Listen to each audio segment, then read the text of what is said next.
In all honesty, I didn't believe Jesus Christ. Sanford, we will be using the mobile app today. No, thank you. Go ahead whenever you're ready. Can I get a $6 McDouble meal? YouTube, today's video is going to be about how Jesus Christ changed my life in a time where I felt like I was gone, like I was just lost. You know what I mean? I had no other way out and I didn't know what to do with my life. And if you are seeking Jesus, just listen to what I say in the video and you might be able to tell the signs and see signs that I wasn't able to see because, in all honesty, I didn't believe Jesus Christ. Let's start September of 2025. So I worked at Dollar General, making $13 an hour. I had a girlfriend I was with for 7 years. My brother lived with me. I lived with all my family members and my life was just the same thing every single day. Then came December, and in December, things were just off. Like the anger, the attitude, the arguments, just everything felt off, and things just felt like it was just rising to a point to where like we're at the boiling point of breaking, and I don't know what was about to break. Turns out I'm $1,000 in credit card debt. I just got a travel credit card. I'm getting my bonus points, and I get my 100,000 bonus points on my travel credit card, meaning my 100,000 points can be converted into $1,000.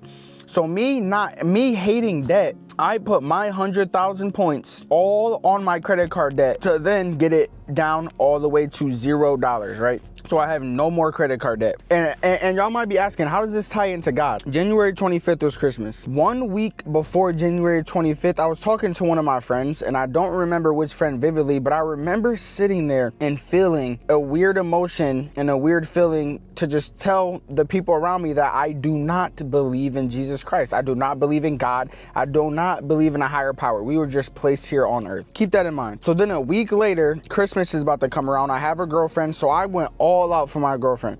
I got her $700 worth of gifts. This is the most I've ever done for her. Honestly, in all the 7 years, this is the most money I've spent, honestly, in all the 7 years of us being together. And mind you, our whole entire relationship has been up and downs. Breakups, stupid little cheatings here and there, you know what I mean? Day breakup, 2-day breakups. Like we were immature. We were 100% immature. Me and my friends would always argue over dumb arguments. I'd tell my friends I'm gonna kick their booty, God, please forgive me, but I'm gonna kick their ass when I see them. I argue with them. I'm gonna tell them I don't want to be cool with them no more. Basically, fuck you. Like, I don't want you in my friend group anymore. I don't want you around me. Like, that was the type of person I was. I never was wrong. You know, my grandpa and I would always argue. Me and my brothers, you know, we weren't getting really, like, me and my little brother wasn't close. Me and my sister wasn't close at all. I wasn't a lovable person. I hated hugs. I hated saying I love you.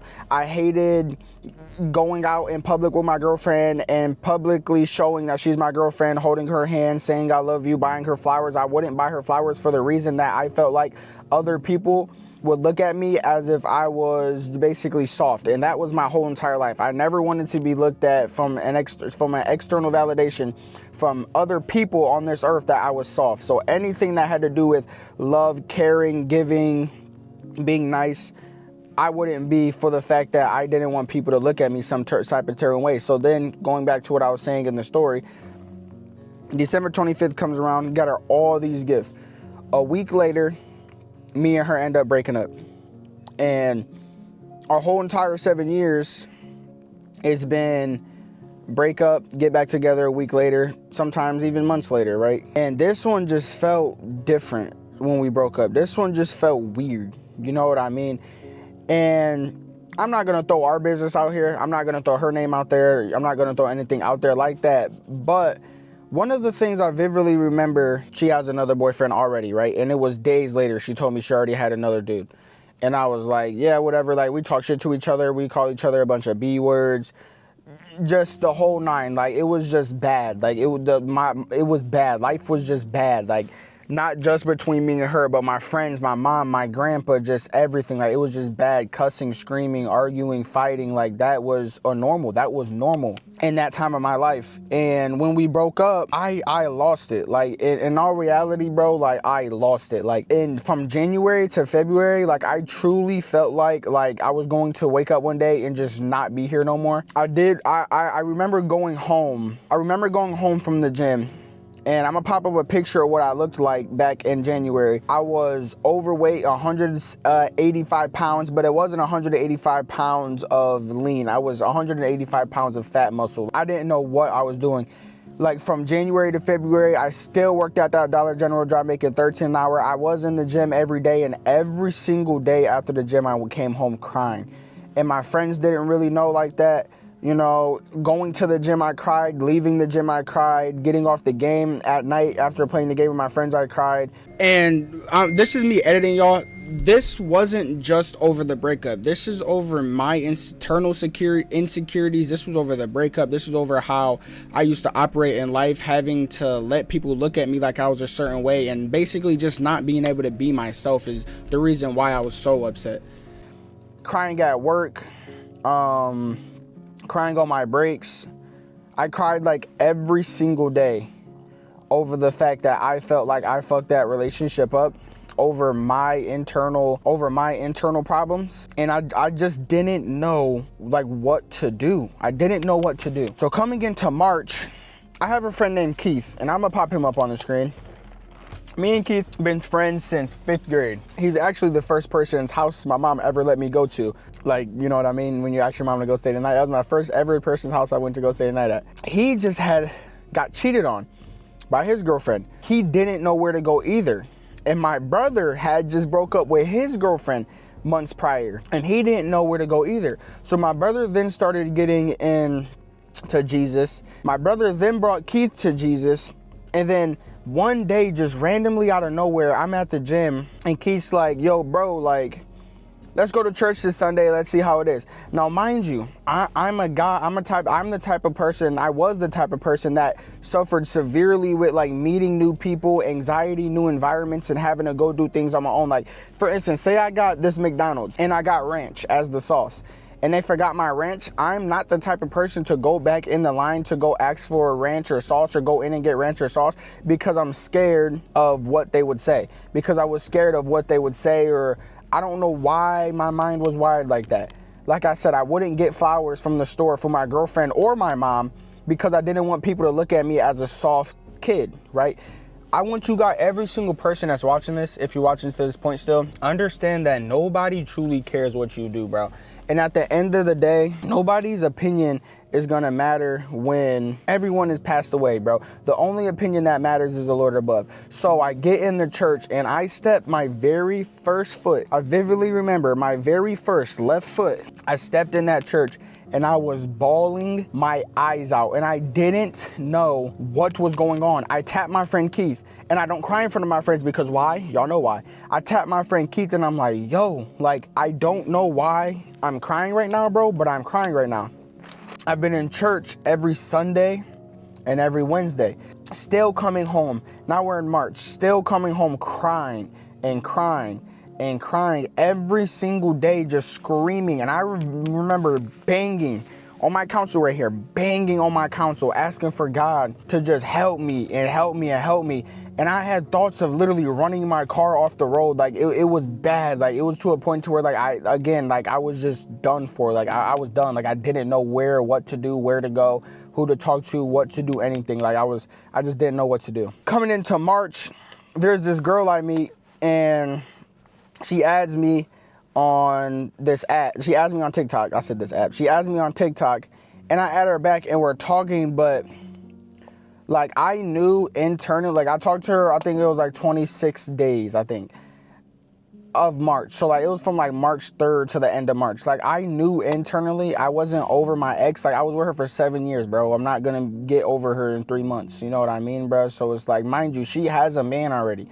She's had a man 1 week after we've been broken up. I definitely get off topic, so I'm gonna tell y'all the reason I stopped talking to her. I just felt like, you know, she said she was a Christian, she believed in God, but some of the things that she did just didn't just didn't correlate with being a Christian or God. And with my next relationship, I want to make sure I'm devoting that relationship truthfully through God, and not just saying we're Christian believers and living unchristian like. So like I was even more hurt over the stuff, you know what I mean, that she was saying to me, that I was saying to her, you know what I mean. I was checking her reposts every single day for like 3 months straight. I finally stopped doing it for this past 2 months, April and what's today? May 14th. April and May, I finally stopped checking. Towards the middle of April, I'd say. I finally stopped checking. I'd say I'm 1 month fully clean of not checking anything that has to do with her at all. You know what I mean?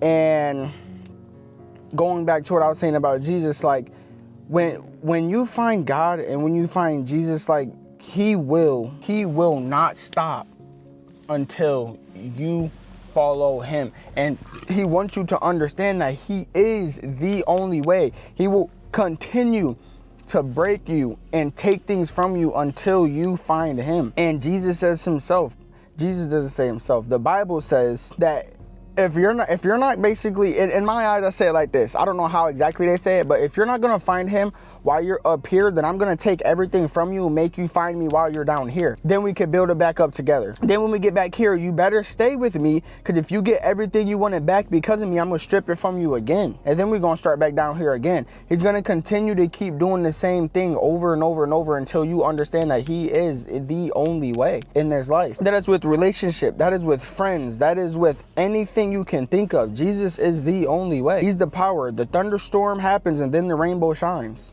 And coming into April and May, I still stayed consistent in the gym. So then I finally started getting the body I want. I finally left that job. It's so funny speaking about job and how speaking about like God's working miracles. You guys remember how I told y'all that I used to be like afraid to talk to people or new people I knew, or like having to do anything with conflict or tell people like they're wrong. The job I have literally makes me do that every single day. Literally makes me do that. That I felt like I was trapped at for 2 years long. Not trapped because the job wasn't bad, but I felt like I was stuck at for 2 years long. And now I have a way better job, a way 10 times better job. I don't want to put my business out there. A 10 times better job. And I feel so just relaxed and calm, even though I'm $2,000 in debt now, because I forgot to tell y'all, because after I bought those gifts for my ex-girlfriend, I went back to $800 in debt, and then I was jobless for a month after I left Dollar General. So I stacked back up, but I've never felt more calm in my life, and understanding that Jesus will bring somebody into my life, and Jesus will continue to work with me, work with my anger, work with my shyness, work with my loving, work. Like now I can go to the store and I can grab a bouquet of flowers and bring them home to my mom. I can go to the store and walk around basically with my sister with my arm around her. I can hold my sister's hand. I can give my mom hugs. I can tell her I love her. Those are all things I prayed for every single day that I felt like I would never be able to overcome. I can do those things now because it's not the fact that I don't care about people like in like a cruel way, but I know the only person that matters is the Lord himself. He's the only person that can judge you, the only person that will judge you. And with that being said, what do you want to be when you get older? What do you want to accomplish? The very first thing that came to your mind, go be it. Don't think about any parent, any friend, any person that's going to laugh at you. Go be what you want to be.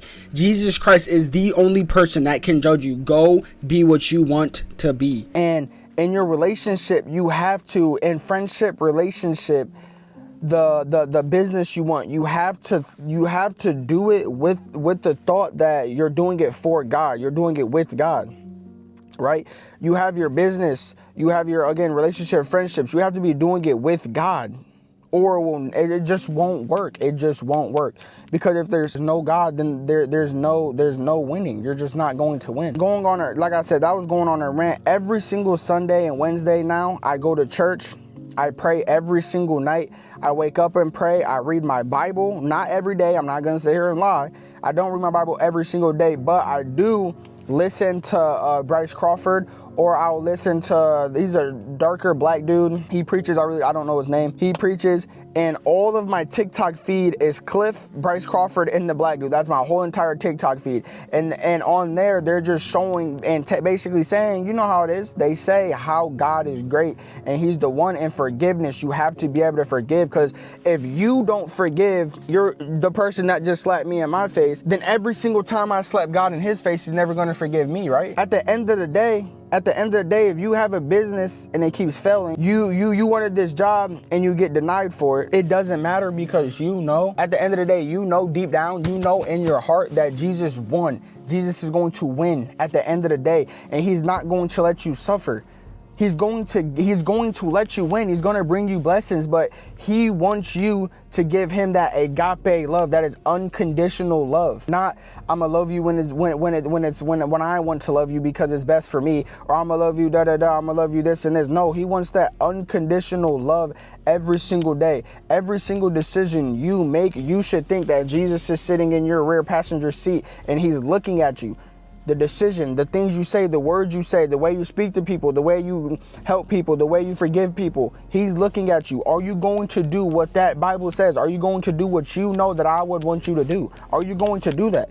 Even if it doesn't benefit you, are you going to do that? And you have to make that decision for yourself every day. For the people that are hurt, for the people that do need healed, for the people's jobs that just won't follow through, for the business that just won't blow up, you have to have Jesus in the middle and continue to put all faith into him. He wants to see your faith. I'm just still getting into a church, so I don't know all the names and people 100%, but the person he stripped everything away from and told the devil that he will continue to worship me no matter what he has, that's what he's doing with you. He wants to see it. Just because you say today, tomorrow, the next day, the next month, even maybe the next year, that you're putting all faith in God, he's going to maybe keep it away from you, or maybe give it to you little by little, just to see if you're going to stay within faith, because you weren't in faith when you were up here. You were only in faith when everything got stripped from you. So now I'm going to slowly build you back up here to see if you stay in faith at every single tier level that you get to. And that's how I look at it. And I might be wrong, but I think that's how I look at it, right? Jesus is the way, bro. He's the only way. He's the king, bro. He's the king of all kings. Like, it's not coincidental that when you start looking at studies for relationships, for people, for pornography, for adultery, all that type of, and before going all the way back to what I said in the beginning, I was addicted to porn too. All of 2025, bro. Porn was just a normal thing in my life. That is another thing that could ruin so many things, bro. Like, when you have the Lord, porn, adultery, unforgiveness, there's percentages that go down, bro. There's percentages. I read a study. I think I said a study. It was if you read your Bible for 4 days, you were 200% more likely to spread the gospel than you were if you didn't read it. 200%. That's ridiculous, bro. 200% ridiculous numbers. Jesus knows your heart. I'm not saying don't sit there and pray like fatherly God. No, talk to Jesus as a regular human being like you would talk to everybody else. Talk to him, showing him that you're still praising him, that you're above me, regardless of what it is, how I talk, you're still above me, but talk to him. For example, God, I woke up today. You know, I have a heavy heart today. I just want to be guided through the day. Like, talk to him. And for the people that are having a hard time believing, just keep asking God to show you. When I was hurt and I was going through it, I asked God to show me every single day himself. I asked him every single day.